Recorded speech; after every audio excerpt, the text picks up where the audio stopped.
Welcome back to a very exciting day, everybody, because Xbox marked its 20th anniversary, and honestly, I wouldn't usually care that much. However, then they marked it with some pretty damn cool stuff. There's a reason why me and Matt are not the best slept today. That reason is Halo Infinite. There was a lot to talk about today, not only regarding that, also Phil Spencer's not going to be around in his particular role forever. He's actually discussed that now, and we have just a whole bunch to get into. Now, speaking of announcements, on the 10th anniversary of Skyrim, whenever the anniversary edition came out, it was also the 6th anniversary of our game studio, and also on that anniversary, 111121, we announced and revealed properly The Pale Beyond, our video game. Yes, we're making a video game, so if you want to check that out, you can hit up links down below. You can search The Pale Beyond on Steam, or do the wish list, single-player, narrative, RPG, goodness. It's very fun. It'll be very cool. Okay, right. Let's go. This is an exciting story indeed. Oh dear, The Rock, that does not age well. I love, man, the old styles. But okay, yes, it's Xbox's big birthday. Usually we would not humongously care about this sort of thing. Often it's just a brand being like, hello, we're a brand, we exist for longer, wahoo. But what was cool here is what they did. Now, there is an Xbox sort of documentary thing coming out, so that is pretty cool if you're going to be into that. But we really want to get onto the big things here, because even without Halo, there's some cool stuff to talk about. Right, so Microsoft did a good job of basically telling everyone there's going to be no new game announcements during the show. So they managed some expectations, and with those expectations being appropriately set, they were able to basically get a whole bunch of really good wins. The major win outside of Halo, then, is 76 new games being added to the backwards compatibility library, of which a bunch of them, I think it's like 11 or something, also support FPS boost. Yep. And I think FPS boost, I mean, that just gives so many of those older games such a lease of life. Incredible. So for a full list of games, we do actually have it here. Some highlights, all of the Max Payne games, all of the Fear games, also Star Wars Jedi Knight 2, and Red Dead Revolver. So you can take a look there, loads of games, and this is basically... It's just brilliant. It is a bit like our console friends getting a little bit of that taste of what we would get when we'd upgrade our PCs. Yep. And that's great for them, and certainly with these consoles being such an incredible value proposition right now, it is just a great place for the industry to be in. Now, there is a bit of a sad thing. Oh, EA. Oh, EA. Good news, everyone. Skate 2 back compat is there. Is it an FPS boost? I don't believe it is. Okay, so Skate 2, back compat. And right after that, EA announced that they would, in fact, be shutting down the online servers. Because, hey, we want happy payers, not happy players. So, like, look at this, right? Tweet 1, wahoo! Happy, happy, happy! Tweet 2, we're turning the servers off December 10th. Come on, EA! Come on, what are you doing?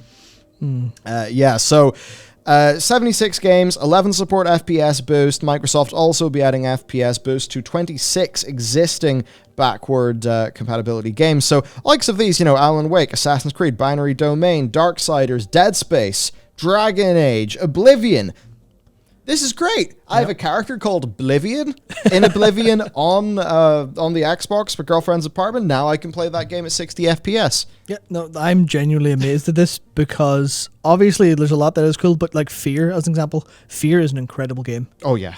And just being able to play that is amazing. But the thing that really got me is Final Fantasy 13-2 and Lightning Returns are FPS boost, which means you can play them. You can play them on PC and all, okay, but you can't do that on any other console. And like it's funny because that series was the first time Final Fantasy came to Xbox, and it was laughed at because it had the original 13 came on either 3 or 4 discs versus the one Blu-ray, and I was laughing.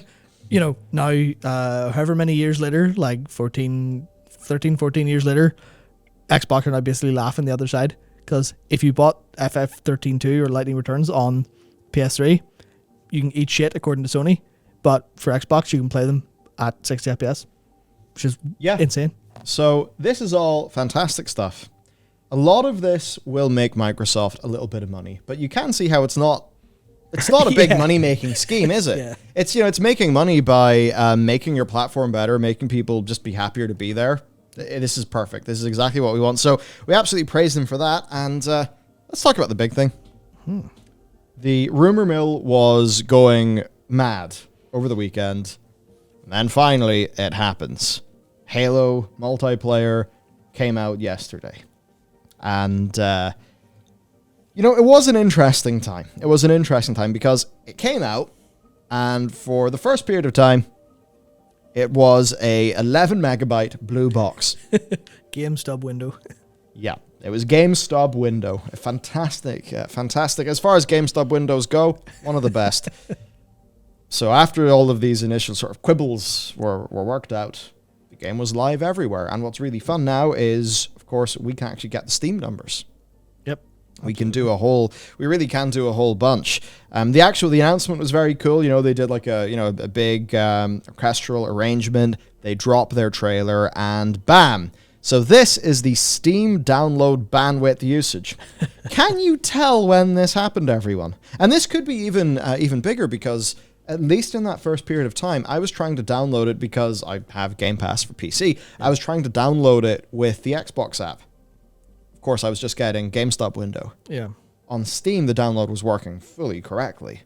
So I think a lot of people, I otherwise would have downloaded it on Microsoft, which makes no sense really because I prefer Steam and would use that, so whatever. But this will have driven more of the PC population over to using Steam. So that's a neat little thing to look at, I suppose. 23 terabits per second. That's so much. Now, one cool thing, they even did a few tweets warning that we expect a lot of people, things could happen. Mm-hmm. And we had some connections issues, but our party was generally fine. Yep. A few people we know generally had one or two quibbles, but mostly okay. Mm-hmm. Now, we did go through the Steam reviews. There were some people getting crashes, I believe, at the start screen. Yes. So there were issues, but pretty damn good as far as these things tend to go. Now, over on console, there was one or two weird things, Adam had a situation where his Xbox kept telling him to get Game Pass in order to download the free-to-play multiplayer, but Microsoft ended up fixing those things really quick. I suppose just stuff goes online, it all goes screwy, and that is that. Now, yeah. We do have some things about Phil Spencer to talk about, but I think it's time to just talk about Halo for a little bit. I'd love to. I've wanted Halo to be on PC since 2000 and... really since 3 came out, right? Because at the time, I was playing World of Warcraft. I was mostly a PC gamer. World of Warcraft, Battlefield 2, Battlefield 2142. Also playing Halo with people. And, it was fun. I could swivel my chair over and just go. Now I'm on the console. But I was used to 60 FPS. I was used to all of these things. I even remember with Halo 4 getting one of those things that would let you use keyboard and mouse on a console. By basically emulating the controls via a widget box that does things. Yeah. Iffy experience, but it wasn't that bad. And I did the same for Halo 5, actually. But now to be in a situation where Halo is there, it is on PC, it's just changed things a little bit. So a lot of us have moved on since those console days. Especially with those consoles like the 360 PS3 gen being so humongous. At that day, of course, we all remember that time where PC gaming had a bit of a dip compared to console, and we were really just relying on Total Biscuit kind of carrying the flag for all of us. But now a lot of us, we're on PC. I couldn't have played Halo last night if it wasn't on PC in the way that I was playing it, because the way I was playing it was with my World of Warcraft / Final Fantasy guild. Yep. Basically, right? And that's not a bunch of people who have got an Xbox with a wireless headset and all of the stuff to just sit down and do some big team battle with the boys, the way we would have done it in 2007. That's just not really a thing that's realistically going to happen for the people that I know. But because it is here, it means that our existing communities that exist on PC via platforms like Discord could just instantly go on to Halo Infinite. And I think that was a humongous success, paired with it being free to play. I think this is going to be pretty humongous for just general user acquisition for Microsoft.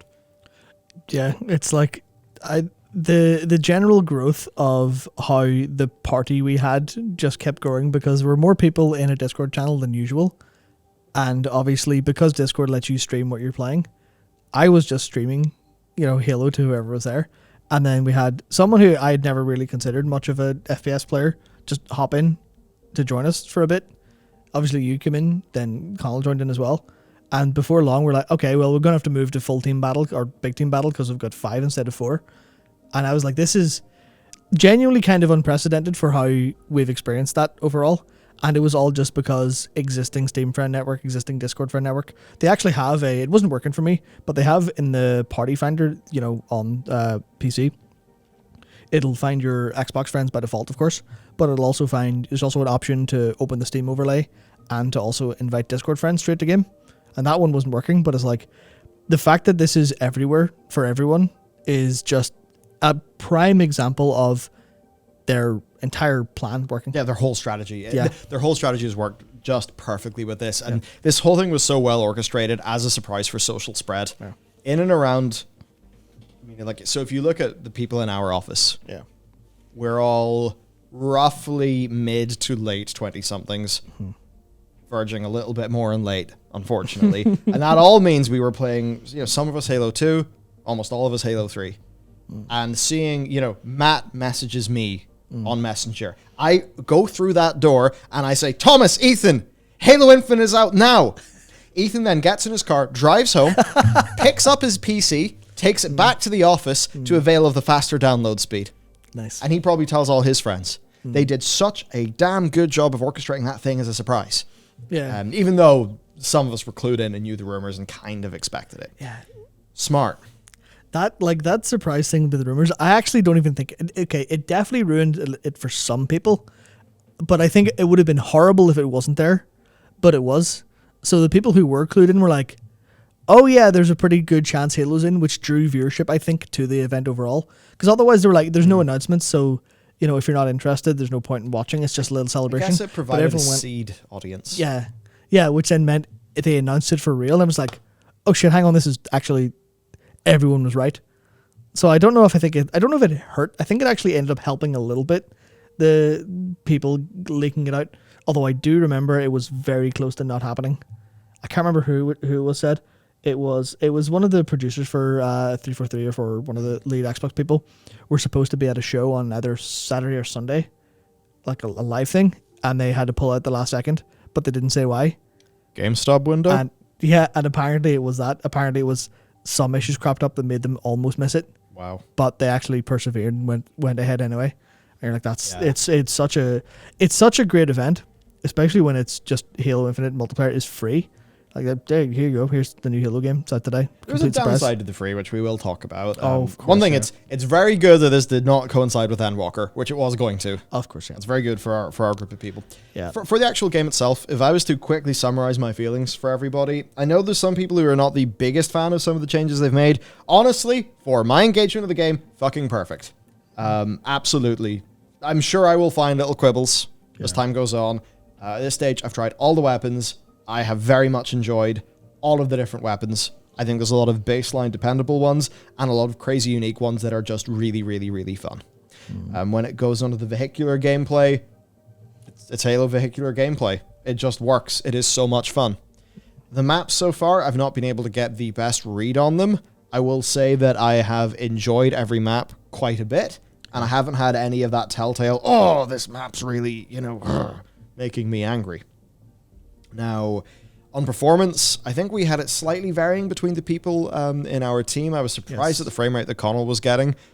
Thinking about the laptop, that's like a gaming laptop for video editing stuff, he was on. I thought it would have done a bit better. For the rest of us, we were all having it perform very well, but perhaps there is a bit more work to be done there. There then are issues with progression in the game that I think are worth jumping into. Though I suppose also it is your first time playing a Halo. That's another thing. Matt has now been recruited into the Halo franchise. This is a great example of all of Microsoft's strategy really just coming out and working, because all of us people who played Halo back in the day, maybe Halo 3, so many of us are on PC playing different games with a sort of different network of friends, many of whom didn't play Halo, and now those of us can basically go and evangelize the franchise for Microsoft. And that is basically what happened with, say, at least me and Nikki to you. Yep, so that's kind of thing where I'm thinking from my own perspective of how I would generally play this or get into it. There was a very high chance I would have played it anyway, even if it weren't for Microsoft's great strategy of it. It's on Steam as well. If it was just the Xbox app and I had to pay for it, there's a decent chance I wouldn't have played. There's also a chance I would have played a little bit, but I wouldn't have played at the same time everyone else was playing. Which means that a lot of that initial social stuff was really, really strong and had me actually stick to it in a way that, is the game good on its own merit? Absolutely. But it's not strong enough to just have me continue playing by myself, at least a lot of the time. But knowing that there's other people that I'm playing with fairly regularly, that made it so much more. And that's what kind of had the same sticking thing that happened back in the day with the games originally. It obviously happened with the Call of Duty games as well, where it was like, here's the social circles playing these games together. Without that, I don't think I'd have stuck to it, even though I really, really enjoyed it so far. I think the core difference is just some of the dynamics that happen in big team battle, especially with the vehicular gameplay and the teamwork, and there's just sort of stupid shit that can go on. There is one piece of the puzzle that is not in play right now, and that is Forge mode. Now, the Forge mode that they've got coming does seem really, really, really cool. But at least for me and my friends, back in the day, Forge mode was major.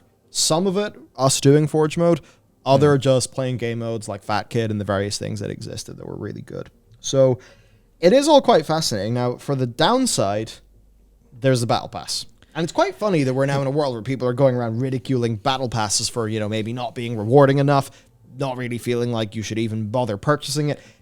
A weird criticism to have.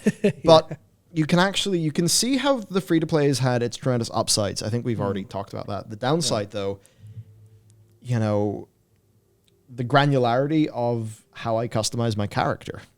The primary, secondary, tertiary colors, having a lot more of that stuff just be unlocked by default.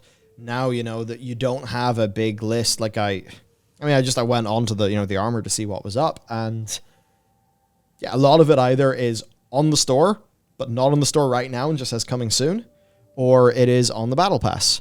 And, if I think about some of the other stuff in the Halos, maybe I'd be doing challenges to earn some of these things. Yeah, specific challenges. And certainly when I look at some of the gear too, compared to what I've seen in some of the Master Chief Collection Battle Pass, some of the rewards didn't really seem as, fun. So I think it's got that weird combination where they're definitely they're playing it safe, I think, with the customizations. But then the issue is that you get, I think it's 500 XP for a win, 100 XP for a loss, no performance-based XP. It's all based on win-loss, which in a way is something I've liked about Halo in general, especially when you were playing ranked back in the day. It would just be, did you win, did you lose? That's the thing that we use here, as being quite objective focused. But you can have issues where beyond that, your progression is coming from doing daily and weekly challenges. Some of those challenges will say, do this with that thing in this game mode. But there's no specific playlist for that game mode. You go into multi-game mode playlists. Generally speaking, I'm fine with, but it doesn't actually mesh that well with how they've designed their Battle Pass progression and their challenges. That can be frustrating, and I think that can mean for people, it's like they want to say, well, are they going to buy a Battle Pass to double XP boost? Well, that's not really going to feel, it's like a 30-minute one, so that's not going to feel super good with how the game currently works. So then it just makes the Battle Pass feel not that rewarding, and like it's basically just there for you to buy loads of Halo bucks so you can just manually level the damn thing up. And one of the things that's been lost in all of this is the customization, because it is now totally tied into the business model. I suppose that unlike a Destiny 2 where it does that, it's free to play completely. Yeah, it's it's awkward where the game can be as good as it can be, or as good as it wants to be, but so much of how people engage is through those metagame features and metagame reasons to play and goals. So, something you see obviously big time in MMO. It doesn't matter how good the game is to actually play. If you don't have the reward scheme set up, it'll all fall apart and people won't stick around. But they might not even understand why they don't stick around as much.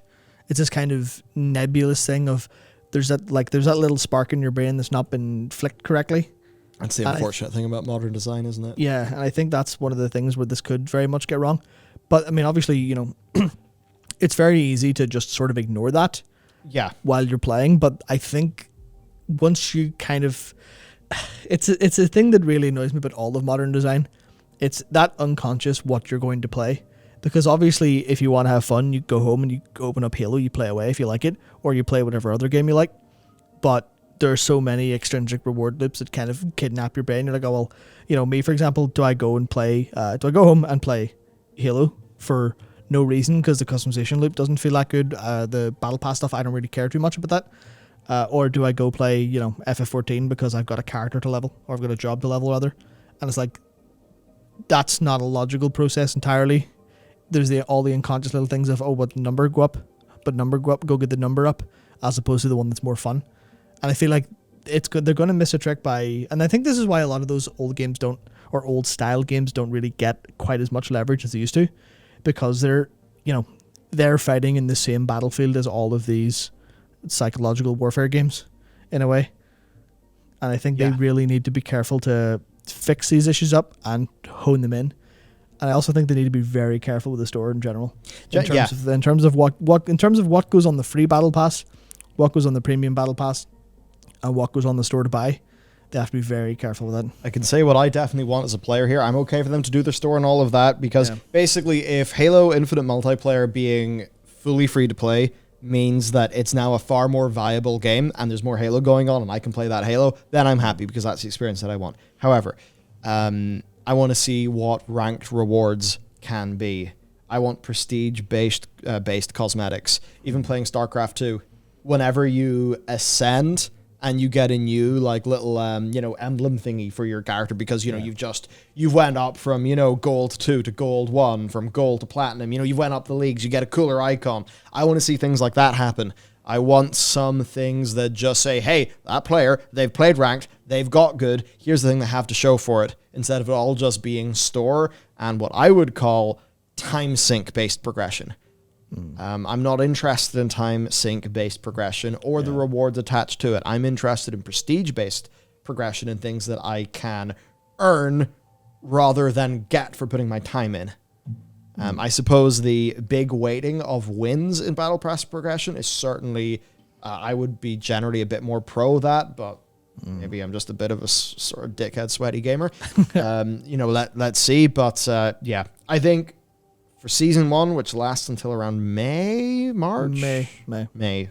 That's a bit long. Season 1, I think, is just going to feel a little bit scuffed in terms of rewards. I think for Season 2, they're going to need to put in some real damn serious work. Maybe another thing too, people are used to faster seasons in games perhaps, and perhaps that's going to mean that this current battle pass with its pacing, they look at and they're like, wow, that's really long, even though it's supposed to last for months. But I mean, even if it's only a perception issue, it is still one that people perceive, therefore it is a problem for Microsoft. Yeah. So I mean, actually, in terms of sort of to get the pacing of it down, I went up from level 0 to 2, I think, yesterday, playing for about 5, maybe 6 hours. And that was, 1 day of play, which was a full evening of play, got me 2 levels. It's 197 days until June 2022. So assuming that actually tracks the whole time I'm playing, that's about, if I play every other day, 5 or 6 hours, I'll make it to 100 without actually spending any money. But that's playing 6 hours every other day. Like, that's a lot. Yeah. That's going full Sakaguchi mode. Yeah, absolutely. On the game. So that's it. I think so far. I know there are issues. I know there's a reason why the Steam review is about like 74%. I think many of those are fair enough. For our experience, though, it's basically just been stellar. Yeah. There's one final thing to talk about. Well, actually, 3 things to talk about. There's also some Elder Scrolls, more of an update.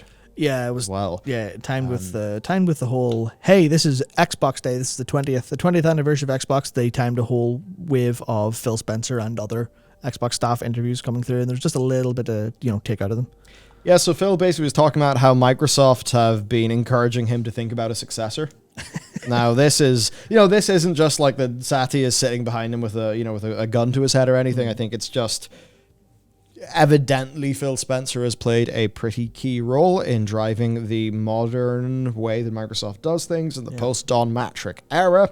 And because of that, well, if Phil's not going to be around forever in that role, then we need to be able to continue the good times. So I think, obviously that's the sort of thing they're going to be talking about. That the stuff has got to outlive him. So there you go. He's going to be training a mini Phil. Yeah, it's interesting if you care a little bit more about this deeply, I would actually suggest going and reading the GQ interview, because it is actually really, really like in depth. Not all stuff worth covering here, but just like him talking about how he made decisions, how he inherited the brand after the Xbox One, and some of the earlier stuff he did at Microsoft, all working towards him being who he is now and actually being able to push forward this stuff. You can think that, well, what's it? Yeah, you were talking about Satya holding a gun to his head, or rather not doing that. It's you can tell he's got a decent amount of respect at the company, because in the Axios interview he gave with Stephen Totilo, as Stephen said, that the interview opened up with Phil was talking to him, and then there was a call from Satya come in, and then Phil was like, hang on 1 second, and he was basically just like, can't right now, I'm busy. And you're like, well, Phil clearly has enough to go, sorry, CEO of the company, I don't have time for you right now, I'm a little bit busy. Which, you know, fair enough, because it's a scheduled interview, but it's like, you know, it's he certainly has sway about the place. Yeah, totally. For other things then, there's a little bit of talk about Game Pass. Phil saying that it is a sustainable thing, that it's not just them burning cash for a pot of gold at the end. Nope, it is, he says, a sustainable thing. Now, Sarah Bond, who is the head of gaming ecosystems, said that 75% of a game's revenue used to be 2 months. Now it's 2 years. And that's what made them go to the full access library model instead of per game rental. So all interesting. Now, publishers told them that Game Pass would devalue games, but they say that, well, they've proved it didn't by using some older games to convince them. Yeah, I mean, I personally am still not sold on that until we see like what happens 20 years down the line of Game Pass and Game Pass competitors. I think it could still be devaluing stuff like that. But I mean, if their initial evidence is like, we don't see a trend, as like Phil said before, so far all they've seen is Game Pass driving more sales to games they put on it. So on Microsoft.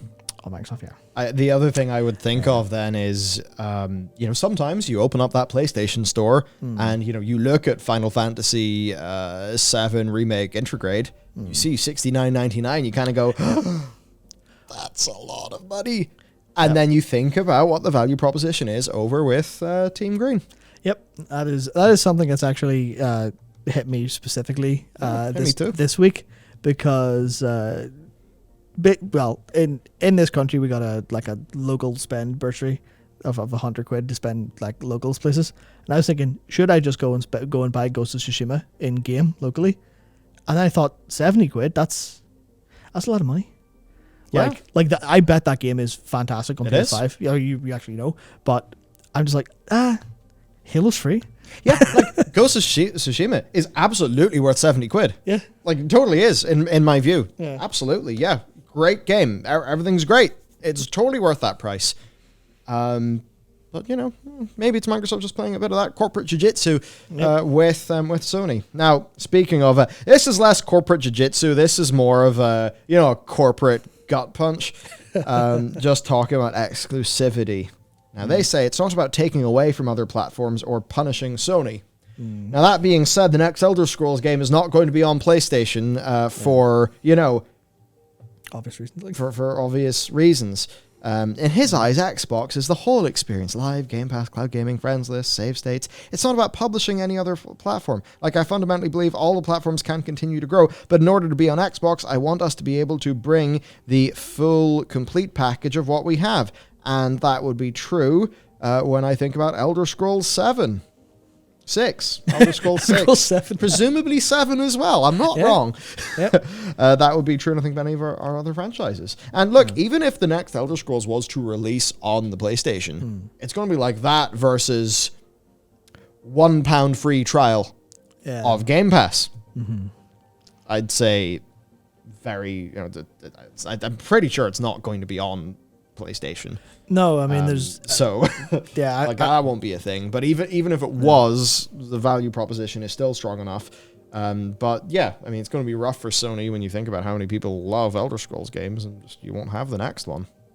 Yeah, it's so wild, because this generation's kind of already swung so heavily in Sony's favor in terms of console sales that a lot of analysts are saying, you know, traditionally speaking, this point we would call it like, you know, obviously you wouldn't say, you know, the Xbox is dead, but we'd call it, okay, this generation goes to Sony in terms of they've won.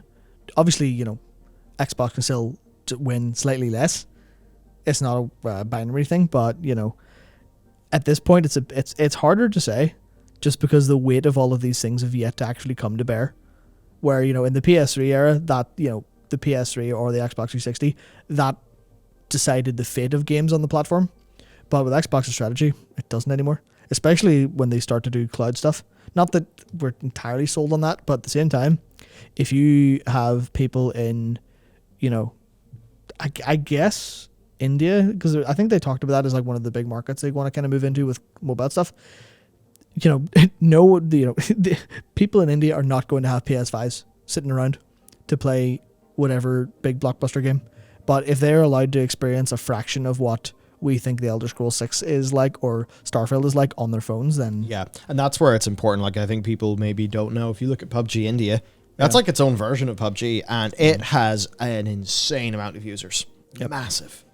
So, yeah, some of these things, they may not make sense to us, but in a lot of other territories, especially where mobile has been a humongous thing, then makes sense. Yep. There's a paradigm shift, and Xbox are definitely at the front of that. They are. Yeah. So it's interesting stuff.